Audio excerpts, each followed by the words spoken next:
Chapter 4. There's more to life than you expected. Graelyn was utterly shocked when she returned to the cafeteria. "Arch," she said breathlessly. "You have a hat." He did indeed have a hat, a top hat, and on the front of his mask, slightly above where the mouth would have been, was the image of a cartoon mustache. Next to Arch was Jerry, who had a concerned look on his face. Across from them, on the other side of the table, was Dan, as well as Layla and Ysara. Dan gave it to me," Arch said, waggling the mustache on his face. Graelyn blinked, and reminded herself that Arch had enough weaponry to kill them all a few times over. "Okay," Graelyn said. "Playing Robespierre," Jerry said, pointing at a board game box. Graelyn nodded. Game night, or whatever time it is. She really had forgotten. Want to join in? Arch is just about to kill off the Gyrodins, which means he'll win and we can start a new round." Graelyn hated game night. She avoided it at all costs, whenever possible, and usually hid in her room, saying she had work to do when it came up. "Are top hats and mustaches period appropriate to the French Revolution?" she asked blandly.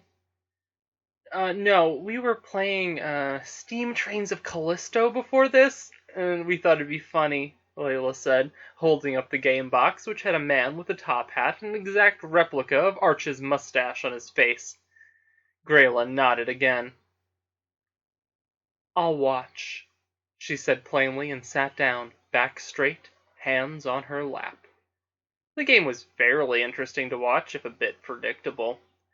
Every player was a different faction in the French Revolution, and had to try to get the other factions executed, either one at a time, or all at once. Once a player died, they got to play as the mob, and tried to screw everyone over. Graelyn didn't know much about the French Revolution, and she couldn't tell if the game was actually educational or not. She was pretty certain that it was at least more educational than Steam Trains of Callisto. Arch was pretty good at the game, though he ended up losing to Ysara after she framed him for trying to smuggle an aristocrat to England. The whole table thought this was hilarious for some reason, and Arch seemed pretty adept at making it funnier for the group by projecting weird things on his body, culminating in his own execution by guillotine displayed on his chest, where, after his head was separated from his body and raised to the crowd, his mustache waggled, causing Jerry to fall out of his seat. Graelyn sat calmly, observing the whole affair. Wiping a tear of joy, Ysara stuttered a bit through the last bits of her laughter before asking, So, when did you get down here? I wasn't informed we were having—" "He's a special project," Graelyn cut in. "Mr. Errol wants to see how he works in the undersea environment." Ysara frowned slightly. "And he left you to manage him?" "He's not too much trouble. Getting the coffee doesn't take that much of my time. You guys have important work to do." "Of course," she replied back. "Speaking of which," Dan said, "I'm actually 10 minutes late for my shift. I don't think Daria will care, but still." He grabbed the top hat off Arch and waved goodbye as he headed off. The others began packing up the games. "Well, I hope your special project sticks around. He has ended up being a lot of fun." Graelyn gave a faint smile. "Well, the life of a special project is a weird one," Arch said glumly, handing Jerry some cards. The game club headed out, and Arch looked over at Graelyn. He waggled the mustache. No reaction. "So, what do you do for fun around here?" "Not that, clearly. We have some time before things are ready." She stood up and gestured to him. "Come and see." Arch looked at the mini-sub warily. "Are you sure it can take my weight?" Graelyn had already ran off to the lockers to get into a wetsuit and was retying her hair back as she walked out. "Yeah, I'm sure. I managed to pull you up with one of those, you know. Still, I might fall through the bottom." Graelyn shook her head. I checked the internal weight limits. You could fit the crew of a ship in there. Well, not by mass, but you get the picture. Gotcha. Arch climbed the ladder up to the sub, which did unbalance it a bit, but didn't flip it, and slipped into one of the passenger seats. Graelyn dropped into it and closed the hatch. So, what's the name of the sub? LX-23. What do you call it? LX-23. You're serious? I'm not good at coming up with names, she said, flipping several switches, and Arch felt the sub roar to life beneath him before dampeners activated and the sub was silent as a 1910 film. This is where I go to escape. The sub began to dive and exited the city, its searchlights cutting through the darkness. Graelyn fiddled with something on the touchscreen on the dashboard. Do you like music? She asked. Arch shrugged. Yeah, sure. She tapped a few things into it, and after a few moments of silence, Arch heard the sound of violins. The music started soft, then slowly rose like it was reaching towards the surface of the water before diving quietly back down. As it played, they surged through schools of fish more brilliant than rainbows, and through a rock trench that was filled with weird tube-like creatures. As they did, a new movement started, this one more somber. Arch wasn't sure what wind instruments were playing, but they wove in and out of the strings, as though participating in some slow dance. The ocean seemed the perfect place for this song. Something large and dark slipped by in the distance, and then the strings rose. He could tell Graelyn pushed harder on the acceleration. It wasn't even fast, but after that feeling of darkness, it felt so much brighter. The piece closed, and Graelyn looked over at him expectantly. I liked it. What was it? Mozart's Fifth Symphony. Oh, I don't think I've ever heard it before. She looked pleasantly surprised. Good. Most people say, I thought the fifth was the one that goes dun dun dun dun. But that's Beethoven. I've always loved Mozart's Fifth, even though no one knows it. It's frustrating at times, but I suppose it makes it mine, in a way. Still, I actually wish more people were familiar with it. You almost never hear it. Arch thought a moment. I'm not really familiar with what music people like. You don't seem like the kind of guy who would. I wonder, though, it didn't have a melody that sticks in your brain easily? No, it doesn't. It's not catchy in the traditional sense. It doesn't have a hook. But it seeps into you. Or at least it seeped into me. Graelyn stopped the sub and held it steady over the trench they'd passed over before, that apparently made a loop, letting the fish swim by again. Do you have a favorite song, Arch? Arch thought hard. I haven't really put thought into that before. No one asked?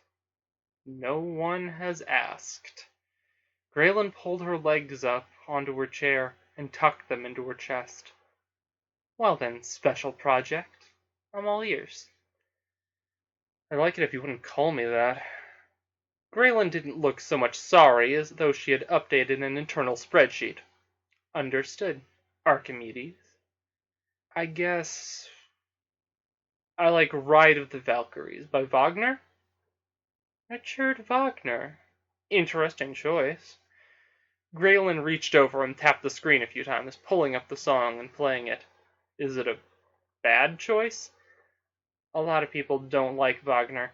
He had a lot of views that haven't aged well at all, to put it nicely, and well, the Nazis were super fond of him. Nazis? Arch said. Graelyn raised an eyebrow. You're kidding, right? Arch shook his head. Should I know who the Nazis are?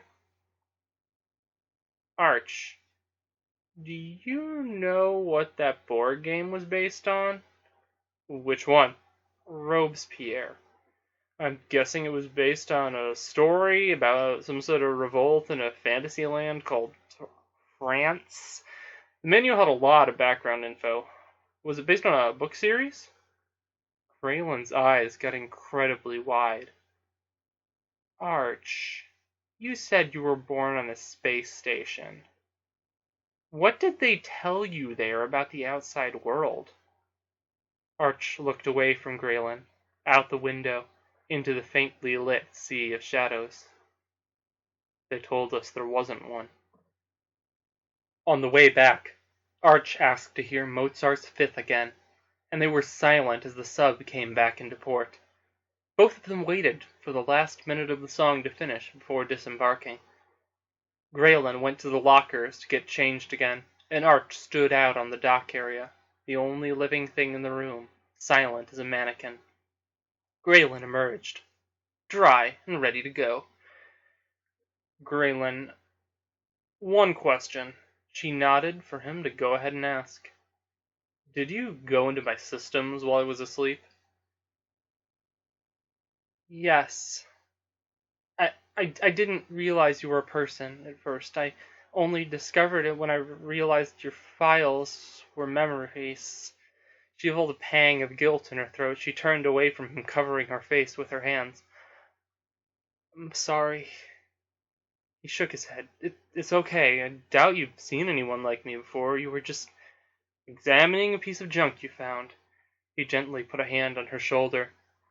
She slowly lowered her hands. I don't feel like it's that simple. It is. I don't blame you. It's okay. Stop worrying about it. If I'm gonna be down here, I'll need a mechanic anyways. Just consider that your first observation is my mechanic. Graelyn exhaled and nodded in relief. She felt like she had almost crossed a line down in the ocean's waves. She never wanted to hurt another person, even unintentionally. Taking a deep breath, she put a smile on and turned back to Arch. So then, Archimedes, are you ready to see why we built a city under the ocean? Near the center stood a man in an argyle sweater vest over a dress shirt, a tie loosely hanging around his neck. Despite the sign noting otherwise, he was smoking an electronic cigarette, the vapor rising up from it at regular intervals with a small blue glow. Who's the hunk of iron? He asked, as though he had turned away from looking at the gyroscope. I think it's something for a special ops project. I'm showing him around. The man nodded and glanced at the nape of Arch's neck, as though that explained everything. A woman in a lab coat, who Arch guessed was Polynesian in origin, looked up from connecting a big tube to look incredulously at the man. Really, Mr. Errol, you're not going to inquire further than that? I know what I'm doing. Get back to work. So, what is this place? Arch asked. The question caused Graelyn to grin wildly. This, my new friend, is a portal between dimensions. You can make those? I thought that was something out of science fiction, said the towering cyborg who had survived the crushing depths of the ocean. You can, said the man at the center of the room. Or rather, we can and we will. But, really, you shouldn't, said the man who had suddenly appeared into the room, along with an equally towering figure that was identical to Archimedes but black and with no coat. The man finally looked away from the gyroscope, his e-cig going limp in his lips. How on earth did you get in here? Graelyn could hear Dr. Kalama mutter something about not asking that a minute ago, even as she backed up. And where did you get one of those? He continued, pointing at the black-colored version of Arch. One of those? Arch asked, getting no reply. The man began looking around the room, as though he was looking at a child's science fair project. Decent, fairly decent. Yeah, you haven't stabilized the holding pattern, though. No wonder you're using such touchy methods of finishing the project. Not that it matters. I'm here to shut your operation down. Gray's boss chuckled at that. Really? On whose authority? I work for people who regulate things like this. You're about to mess with the barrier between universes, and that is something I'm afraid I simply cannot abide. I'm on the board of directors of Centro Systems. I can do what I want. That's the reason we have a corporatocracy. I would have heard of an organization like yours. Surprise! I haven't heard of such an organization.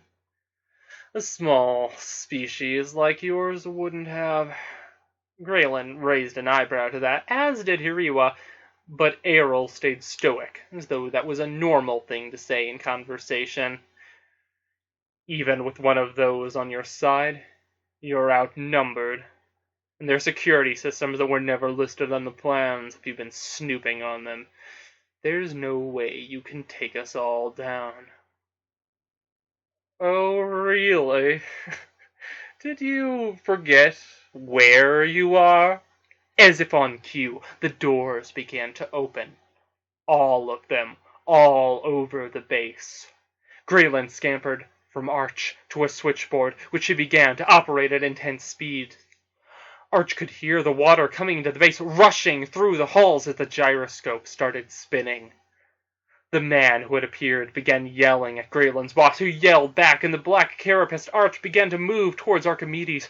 Arch shifted his shoulders and pushed out swords that were apparently loaded into his arms as his opposite marched towards him, casually batting a man in a lab coat from his path as he did so. The opposite's blades extended, and he began to raise his arms in a fighting stance, till Arch felt someone tugging on his arm. He began following the tug by rote, only to turn and see Graelyn leading him towards the spinning gyroscope, which was now glowing. "I turned it on!" she yelled over the din. "You better hope I was right about Tubal-Cain!" "What?" The water surged in, smashing men and women off their feet or forcing them to clutch for their lives in tombs and consoles. The yelling intensified, and Graelyn and Arch stood right in front of the spinning machine. It was hard to tell where Errol was. Maybe he'd left. Graelyn saw Kalama knocked on her feet, and the hand of security guards reached out for her before a rush of water blotted them out. The water was rising rapidly. "Jump in it! Are you crazy?" "We'll drown," he felt like saying. No. You'll drown, but then again, yes, she would drown, and whatever this was, it was dangerous. She looked at him, waiting, the water rising around her feet, the dark arch sloshing towards them. He felt her grab his arm as a wash smashed into her side. Arch looked at her one more time. She bit her lip, and he stepped into the spinning glow.